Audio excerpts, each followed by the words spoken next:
Welcome to Textile Update. I'm Gwendolyn Hustvedt. This is a series of videos where I introduce topics that we might commonly cover in a textiles course.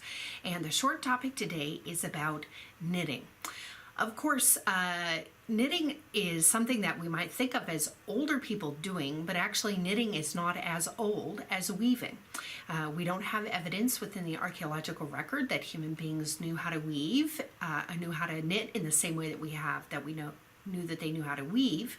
And in fact, when we look at ancient artifacts from Egypt, for example, that still remain, we see that while fabrics may look like they're knitted, they're actually made using a much more complicated and laborious process, one of which is called knarling. So when we think of knitting, we think of it being kind of old, but it's actually kind of young.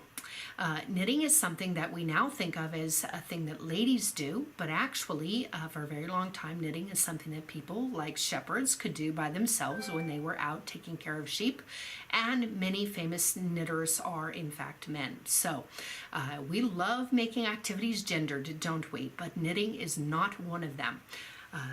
Moving those sticks, right, is something that doesn't depend on any other part of your body except for your hands, and is something that men and women both do equally well. I really enjoy knitting. I've been knitting since I was a very little girl. My grandmother knit using some people might call it the English style, where she moves the yarn with her hand right as she knits. She wraps it around the needle. I use the more continental style, where I just move the needle back and forth and hold the yarn still. But they're all different ways to knit, and people have demonstrated they're all about equally fast. When it comes to fashion products, however, we tend to knit using machines. We might use a flat machine or a machine in the round, and in fact knitting in tubes is the most common way to produce a lot of fabric quickly. When I was in Peru, I got to visit factories where they were knitting and see the knitting machines, and it was just very interesting to watch this production. All of the cones of yarn are all staggered around the knitting machine. You know, when we knit, we tend to knit with one ball of yarn and go back and forth.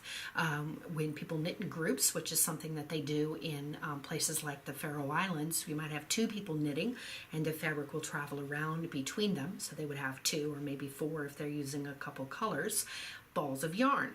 But in the factory, they would be knitting with hundreds of balls of yarn, and so each row of knit would be laid on top of each other as the machine went around, and the knit would happen incredibly quickly. So we're going to learn about different types of knits, how we can identify them visually, the features on the surface of the knit, like the wales and the courses that we use to understand the knits better. And all of this, if you are reading in a textiles textbook, are the sorts of things that you can anticipate learning about knitting. Super.